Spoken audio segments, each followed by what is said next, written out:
마리아 찬가 또는 마리아 노래라고 하는 그 가브리엘 천사를 만난 다음에 마리아가 너무 놀래서 아기가 태어날 것이고 온 세상을 구원할 구주가 될 것이다. 그 이름을 예수라 하라. 그랬잖아요, 여러분. 그랬더니 어찌 내게 이런 일이 일어나겠습니까? 질문을 했던 이 마리아가 천사가 떠나고 지금 엘리사벳, 그 세례 요한의 부모님하고 마리아하고는요 사촌이에요.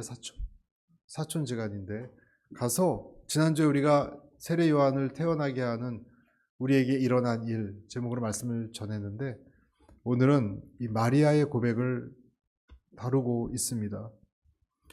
여기서 보면 여종의 비천을 48절에 여종의 비천함을 돌아보셨다. 48절 한번 보여주시겠어요?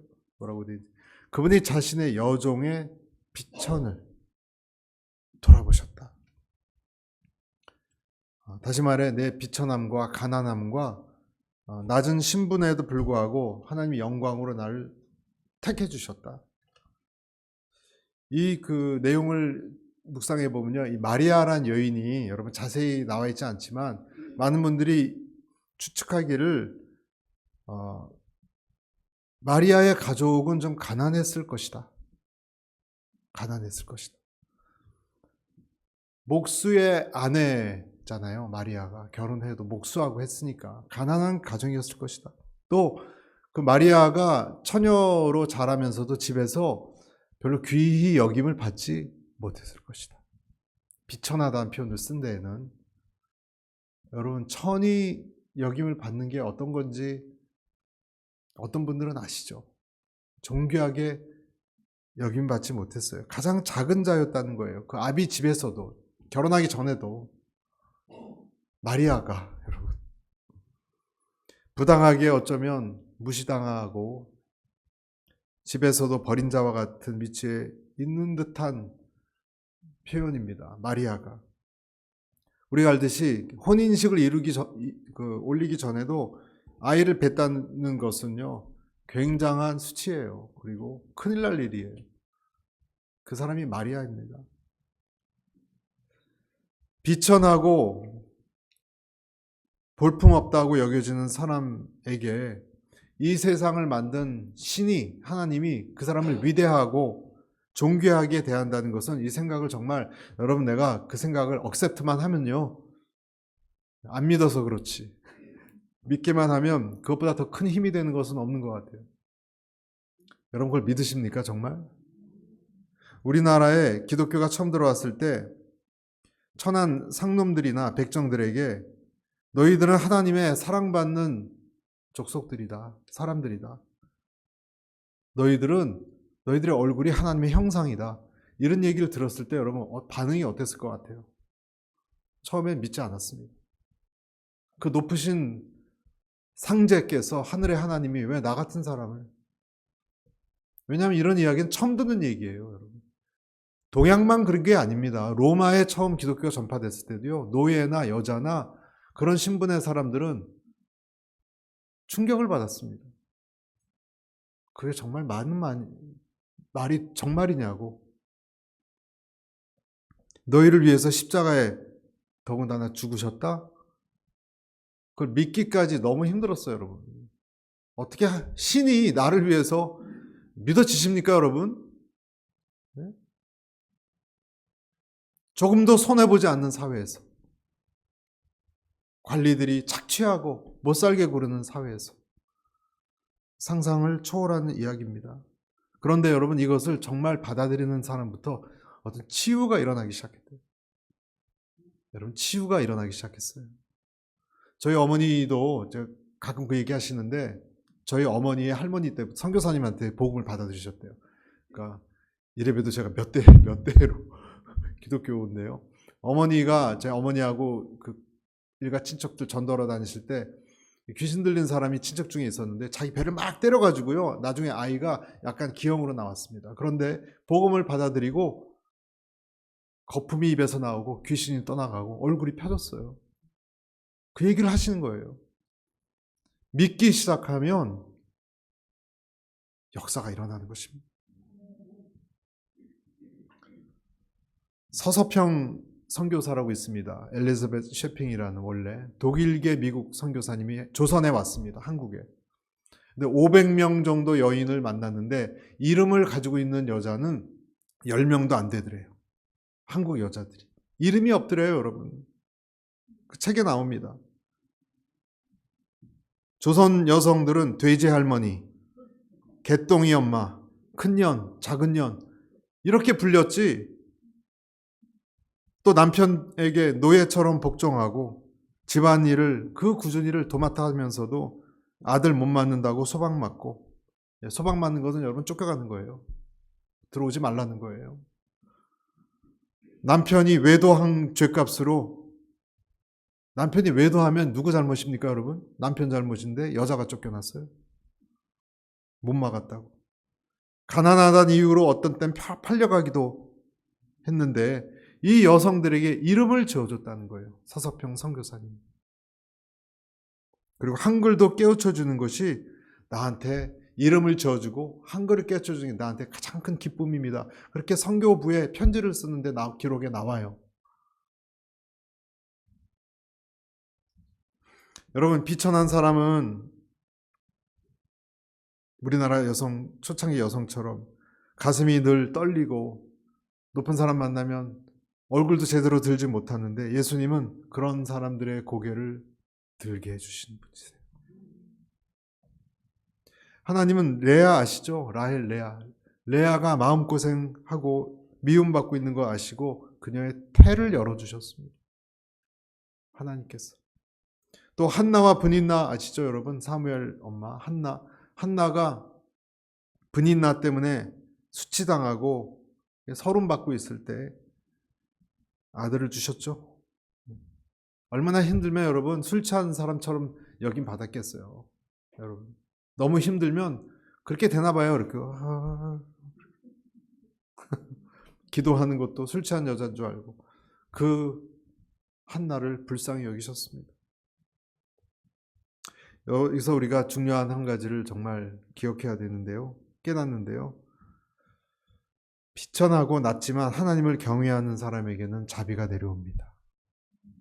하나님의 자비가 내려옵니다. 여러분 그거 믿으십니까? 여러분 모든 길이 막히고 나는 도저히 빠져나갈 길이 없다. 어떻게 할 수가 없다. 망할 일밖에 남은 것이 없다. 그래도 여러분 기뻐할 수 있고 감사할 수 있는 이유가 그 이유입니다. 여러분 어떤 나락으로 내가 떨어져도 그리스도인은 승리할 수 있어요. 승리할 수 있어요. 흔히 뭐라 그러냐면요. 어떤 사람이 너무너무 비참하게 되고 정말 입을 덮고 울기만 할 뿐 아무것도 할 수 없다. 세상이 나를 존귀하게 여겨주는 사람도 없고 절망하고 그런 사람이 있는데 그 사람이 그 생각을 바꿀 수 있는 내 마음을 잃어버리지 않는 나를 붙들 수 있는 그런 생각이 있대요. 그게 뭐냐면 자기를 사랑해주는 가족, 나를 사랑하는 남편이나 아내, 형제 자매를 떠올리면서 그런 사람들은 그걸 이겨낸답니다. 그런 것을 이겨낸답니다. 생기가 돋고 힘이 솟는 것을 느낀답니다. 지탱해 줄 수 있는 어떤 근거가 있으니까 그렇죠? 그거나마 사랑해 준 사람이 엄마 아빠는 날 그래도 사랑하시지. 이 생각이 있으면 벗어난답니다. 근데 여러분 그 가족 사랑보다 더 강력한 것이 뭐예요? 하나님이에요. 하나님을 안 믿어서 그렇지 그걸 믿는다면 그분이 나를 내려다보고 있다는 생각. 여러분 그 말씀 아시죠? 여호와의 눈은 의인을 향하시고 그의 귀는 부르짖는 자에게 귀 기울이시는도다. 제가 너무 좋아하는 말씀 시편 34편 15절 말씀인데요. 여호와의 눈은 뭐라고요? 의인은 뭐 잘해서 의인이 아니라 하나님을 바라보는 사람이 의인이에요. 의인을 향하시고 그 귀는 부르짖는 자에게 귀 기울이시는도다.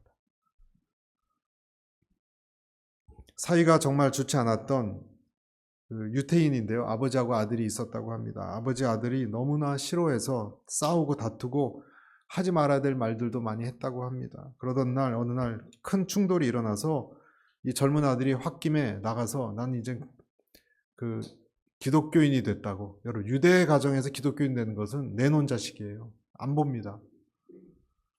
폭탄 선언을 하고 그러니까 아버지 화나게 하려고 했던 거겠죠.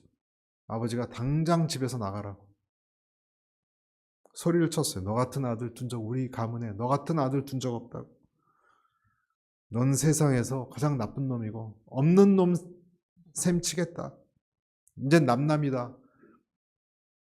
정말로 그 얘기 듣고 어떻게 했을까요? 아들이 집을 정말로 나갔어요. 몇 년 동안 집에 전화 한 통 안 했습니다.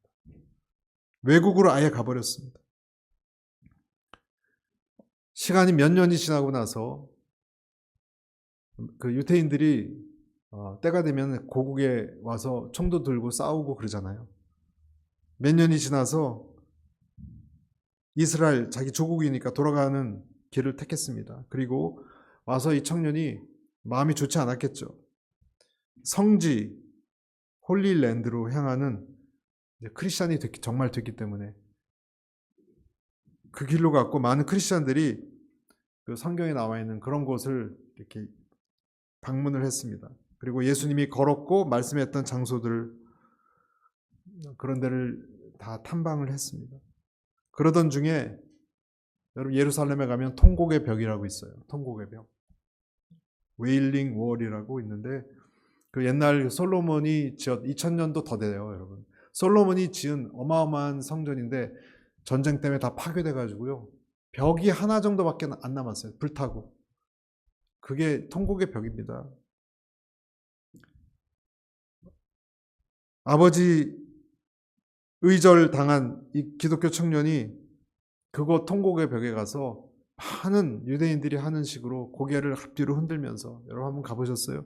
기도해요. 그리고 그 틈 사이 있죠. 벽돌 틈 사이에 그 기도문 쪽지 같은 걸 이렇게 돌돌 말아가지고 꽂아 놓는데요. 그게 수만 개예요. 사람들이.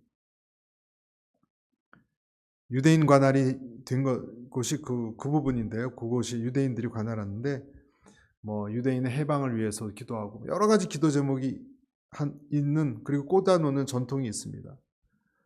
청년이 자라면서 자기가 아버지한테 했던 걸 용서해달라는 그런 기도를 했습니다.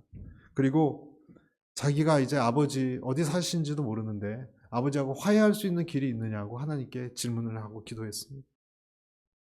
그리고 자기가 요만한 주는 쪽지에다가 이름을 쓰고 자기가 그 기도 제목 아버지하고 화해할 수 있게 해달라고 제가 다시 생각하겠다고. 그리고 이걸 돌돌 말아가지고 어디 틈 같은 데다가 이렇게 걸어가서 탁 끼워 넣었거든요. 끼워 넣었는데 마침 수천 개 여러분 이렇게 균열들이 있어요. 거기. 근데 수만 장이 이르는 종이가 있는 그곳에 기도문을 꼈을 때 그것 때문에 밀려가지고 떨어진 기도문을 주웠어요. 자기 기도문이 밀고 들어가니까 바닥에 떨어졌는데 남의 거죠. 떨어진 종이를 이렇게 줍는 순간에 어떡하나 하다가 읽어보고 싶은 충동이 일어났어요. 그것을 펼쳐서 읽어봤더니 어떤 언어로 돼 있나, 뭐 외국 사람일 수도 있고, 그런데 히브리어로 돼 있었습니다. 전혀 들어보지 못한 언어가 아니었습니다. 다시 끼워넣으려고 그러다가 이러면 안 되지만 남의 기도문을 잠깐 읽어보고 싶어서 기도문을 읽다가 전율을 느꼈습니다. 거기엔 아버지의 필체를 곧바로 알아볼 수 있었어요. 아버지 글씨였어요. 기도문에 뭐라고 써 있었냐면 하나님, 이 아들이 어디 있는지 알지 못합니다. 제가 아들에게 못되게 굴었던 것을 용서해 주십시오. 우리가 어떻게든 다시 만나게 해 주십시오. 제가 그리스도인이 된 아들에게 말할 용기를 주십시오. 나도 예수님을 참 메시아로 영접했다는 것을.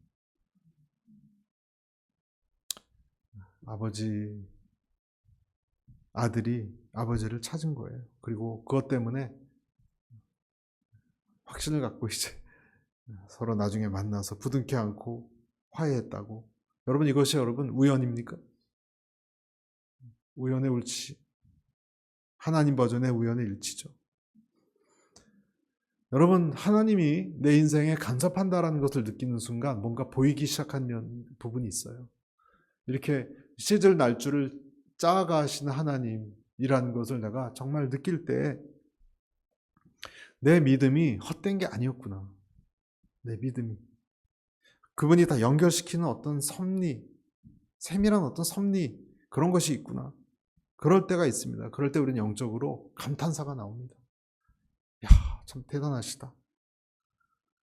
여러분, 이것이 하나님을 바라보는 사람, 겸손한 사람에게 찾아오는 하나님의 은총입니다. 비천한 자를 절대 외면하지 않는 그 하나님이십니다. 하나님은 정말로 성경에 보면 비천한 룻을 내려다 보셨어요. 자기 남편도 잃고 시아버지도 잃어버리고 어머니마저 이제 고향으로 돌아가신다고 할 때 시어머니한테 소개받은 하나님을 자기도 따라가겠다고 했어요. 여러분 그 이야기 아시죠? 자기도 따라간다 그랬어요. 그래서 자기가 살던 모압 땅을 떠나서 죽은 남편도 없어요, 여러분. 뭘 볼 게 있다고 따라갑니까, 사실? 사실 뭔가 자라난 거예요, 믿음이. 어미의 땅 베들레헴으로 돌아갔는데 거기 가서 할 수 있는 게 뭐가 있겠습니까? 보통 거지들이나 할 수 있는 남의 밭에서 추수하고 남은 몇몇 나달들, 이삭죽기라 그러죠. 그것하고 집에 갖고 와서 몸 다 약해진 어머니 봉양하는 그 일을 하고 있었는데 하나님이 어떻게 하셨어요? 그 발걸음을 신비하게 한 청년, 노총각 보아스의 집으로 인도하셨어요. 신비롭게. 이사야서 42장에도 보면 상한 갈대도 꺾지 않으시고 꺼져가는 등불도 끄지 아니하신다고 했습니다. 아무도 신경 쓰지 않았던, 비키라고 소리침을 받았던 12년 동안 고생했던 혈루병 여인, 그 여인 아무도 신경 안 써요, 여러분. 묻으면 오히려 골치 아프고 징그러우니까 피했던 여인을 예수님은 발걸음을 멈추셨어요. 그리고 바라보셨어요. 여러분, 이것이 하나님의 마음이에요. 여러분, 하나님은 굉장히 높고 위대하고 안 보이죠? 하나님의 눈은 세밀하세요. 그래서 어떤 경우에 가난하고 비천하지만 하나님을 간절히 찾는 자는 탁 포착하세요. 삭개오 같은 부자들, 삭개오도 나 같은 사람 쳐다보지도 않겠지. 하지만 그의 마음이 가난해졌을 때 그를 알아보셨어요. 절대 외면하지 않으십니다. 그래서 50절에 이렇게 돼 있잖아요. 그분의 자비는 그분을 어떤 사람들이요? 경외하는 사람들이 대대로 이어질 것이죠. 여러분들과 제가 하나님을 경외할 때 우리 삶에 일어난 변화를 맛보시기를 축복합니다. 높을 때나 낮을 때나 내가 무엇을 가지고 있을 때나 없을 때나 하나님은 마치 언덕에 뜨는 태양처럼 여상하시고 절대 변하지 않으십니다. 자비의 눈빛을 가지고 계십니다. 하지만 여러분, 교만한 사람에게는 눈빛이 달라요.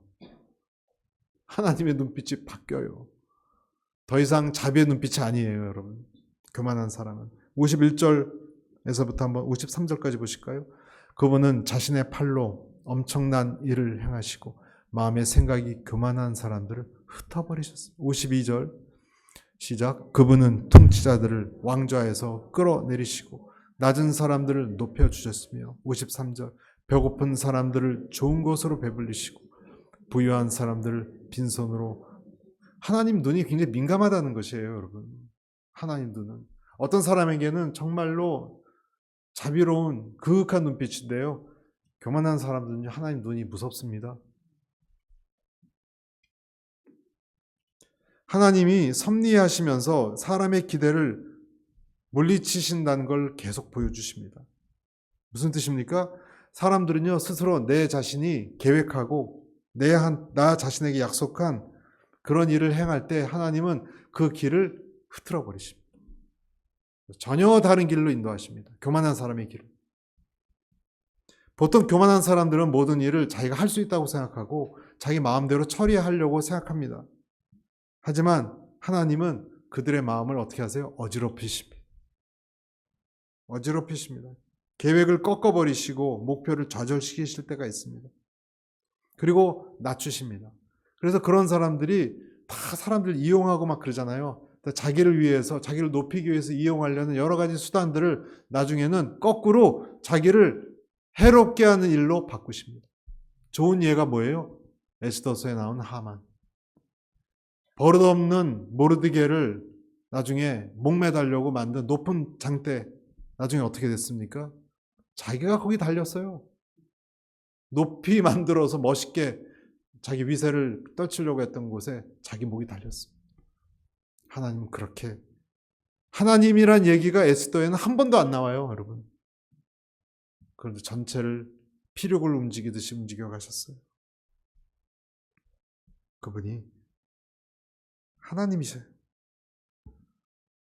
긴 머리카락 뽐냈던 사람 누구죠? 빛나는 머리카락, 압살롬.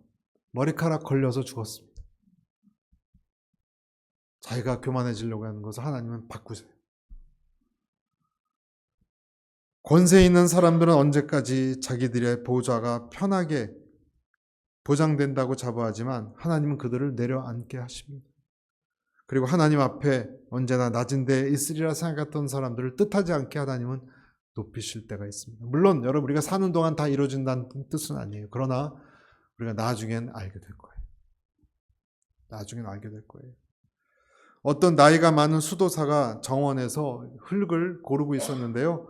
수도원에 들어오자 얼마 되지 않은 교만한 젊은 수도사, 옛날 중세 때는 여러분 이런 수도원 같은 데 수도사들이 들어오잖아요.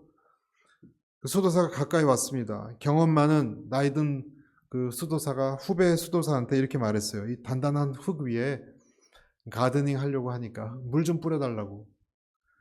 젊은 수도사 물을 부으니까 어떻게 됐습니까? 딱딱한 덩어리 옆으로 물이 다 샜습니다.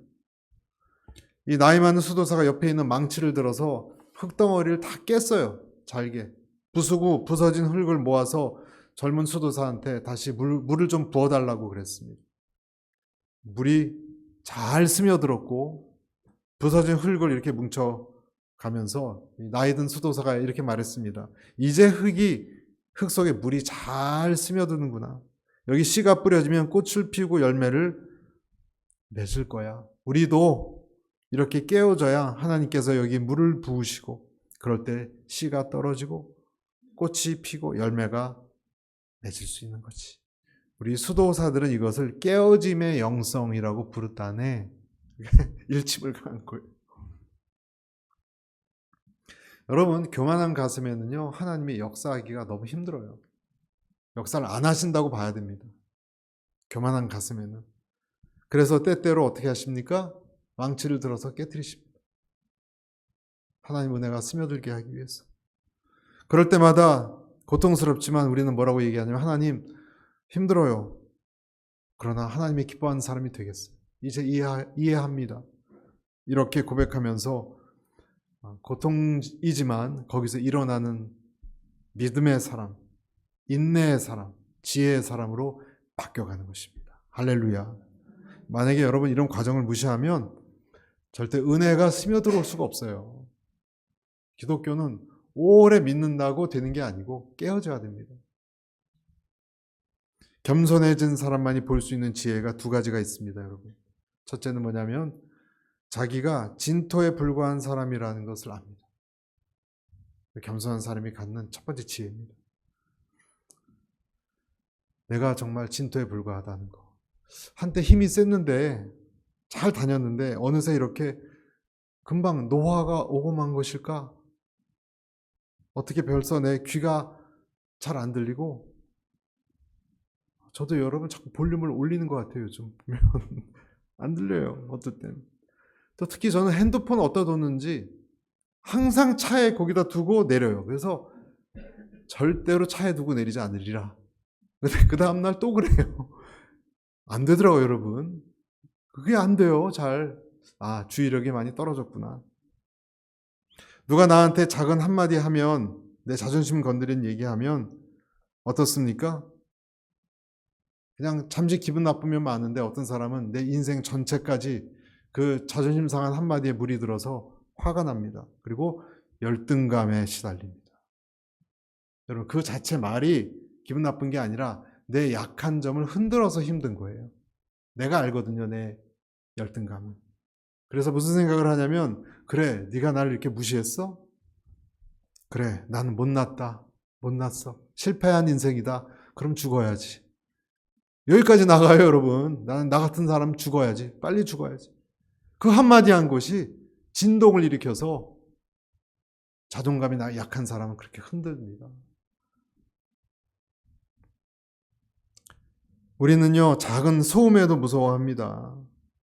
저한테 일어난 일인데요. 제가 시카고에 있을 때 새벽 3시 15분쯤에 잠을 자고 있는데 아래층에서, 2층에서 자고 있었거든요.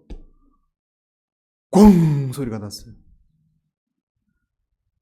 여러분 어떻게 하실래요? 여러분 새벽 3시 15분쯤 됐어요. 자고 있는데 아래층에서 꽝! 소리가 났어요. 얼어붙었어요, 마음이. 여러분, 저게 도대체 무슨 소리지? 몇 분 기다렸습니다. 아무 소리가 안 나요. 제 아내 얼굴을 딱 봤더니 눈을 동그랗게 뜨고 있어요. 그리고 어떻게 하냐는 거예요. 저는 무섭잖아요, 여러분. 무서워서. 근데 심장 소리가 얼마나 크게 들리는지 쿵쿵쿵쿵쿵. 제일 먼저 제가 이렇게 막대기 같은 걸 찾았어요. 막대기. 막대기는 없고 여러분 밀대로 미는 그 청소 플라스틱 막대기 있죠? 그거 하나 그때 제가 총을 하나 구해둘 걸. 그렇게 후회한 적이 없습니다. 가슴은 뛰고 잠을 잘 수 있어야죠, 여러분. 잠 옵니까? 그래서 결단을 하고 내려가 살펴보기로 마음을 먹었습니다. 깜깜한 밤에 아내 얼굴은 놀란 토끼처럼 구르고 있고 저보러 내려가 보라는 신용. 같이 좀 내려가면 좋은데. 조심조심 전혀 소리 안 내고, 소리 내면 죽잖아요. 소리 안 내고 문도 이렇게 열고 내려갔습니다. 계단. 도대체 여러분 몇십 킬로짜리가 쾅 떨어졌으면 뭡니까, 여러분? 저희는 개도 안 키우는데 아이들도 위에서 자고 있는데 도대체 뭘까? 내려가는데 소리가 없어요.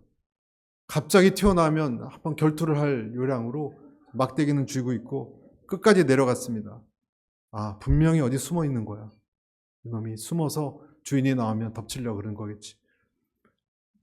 근데 좀 이상해요. 나올 만도 할 때가 지났는데 나중에 알고 보니까요, 여러분, 뭐냐면 창고가 있거든요. 저희가 1층에 창고의 선반에 무거운 걸 많이 올려놨는데 그게 밤중에 이게 깨져서 꽝! 한꺼번에 떨어진 거예요. 아무것도 아닌 거예요. 여러분, 사람이 그렇게 작은 거에 겁을 먹어요. 여러분, 겁낼만 했겠죠, 여러분? 사람 몸무게 많은 게 떨어지는데 창문에 들어오다 떨어진 거로 여기죠.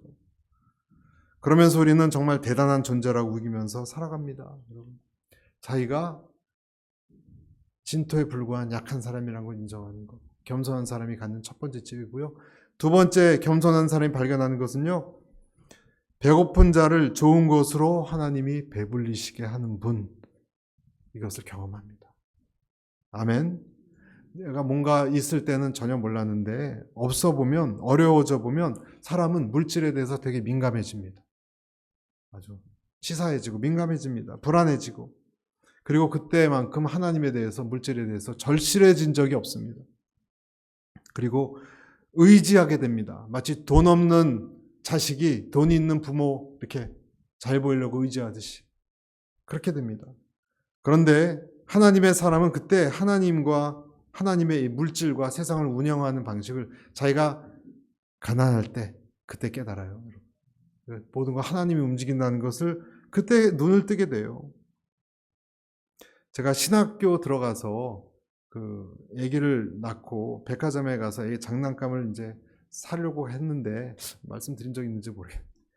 정말 예쁜 외국산 장난감이 있었어요. 이렇게 주판 이렇게 너무 예쁘게 생긴 걸 이렇게 만지작 했는데 가격이 너무 비싸가지고 서성이고 있었는데 아내가 오더니 아이, 너무 비싸요. 그러고 그냥 가자 그러는 거예요. 얼마나 자존심 상해요, 여러분. 아빠가 돼가지고 애가 이제 아기인데 너무 속상했어요. 집에 와서 하나님한테 얼마나 불평했는지 몰라요. 하나님 아버지, 이렇게 헌신했으면 좀 뭡니까 이게? 구질구질하게 정말 장난감도 못 사주고. 그리고 잠을 잤는데요, 여러분. 일주일이 딱 지나서 소포가 왔거든요. 소포가 왔어요. 똑같은 장난감이 왔어요. 시리얼 넘버까지 똑같은 사이즈만 커요. 그때 저는요, 머리가 쭉 빗었습니다. 아, 내가 그때 안타깝게 하는 거 보셨구나. 딱 위에서 보셨고. 소름이 쫙 끼치는 거예요. 그리고 그때 어떤 내면의 음성 들려오기를, 걱정하지 마, 불질. 이 마음을 딱 주시는데 눈물이 약간 나려고 그랬습니다. 울진 않았는데 눈물이 나려고 그랬습니다. 장난감 때문이 아니고 제 마음을 알고 계신 하나님이 위로해 주신 거였습니다. 멀리 잘 만나지 않았던 친구가 뭘 어떻게 알았는지 그걸 연락도 안 했는데 보내주신 겁니다. 볼 때마다 나중에 정말 소름이 끼칩니다. 좀 대단하다 하나님. 여러분, 오늘 마리아의 노래를 통해서 우리가 더 이상 내 자신을 내세우는 것이 아니라 하나님을 바라봐야 하는 자임을 인정하라고 말씀하고 있습니다. 그리고 하나님이 이 세상 어떻게 통치하고 있는지를 보여주셨어요, 여러분. 하나님은 어떤 분이세요? 교만한 바리새인들을 거부하고, 하나님 교만한 바리새인들을 리젝트 하시고요, 세리, 죄인, 그보다 못한 사람들 먼저 하늘나라에 들어가게 하시는 분이에요.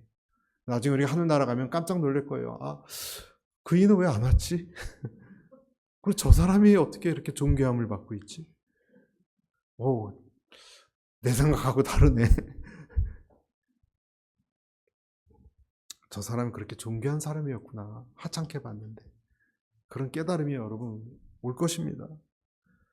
이방을 비추는 빛, 많은 사람의 흥하고 패하는 표적이 되기 위해서 오신 예수님. 이 예언을 받고 정말 떨리는 작은 가슴으로 초조했던 마리아에게 주신 오늘 이 말씀이거든요. 그러면서 전 생각했어요. 얼마나 그 가슴이 벅차지만 얼마나 무서웠을까. 표적이 된다고 하니까, 자기가 낳을 아기가. 그런데 엘리사벳에게 이 말을 하면서 저는 생각을 좀 바꿨습니다. 마리아는 이 마리아 창가를 부르면서 굉장히 부담스러운 아이가 태어나겠지만 동시에 이 세상은 하나님의 어떤 분이 통치하시는 놀라운 세상이구나.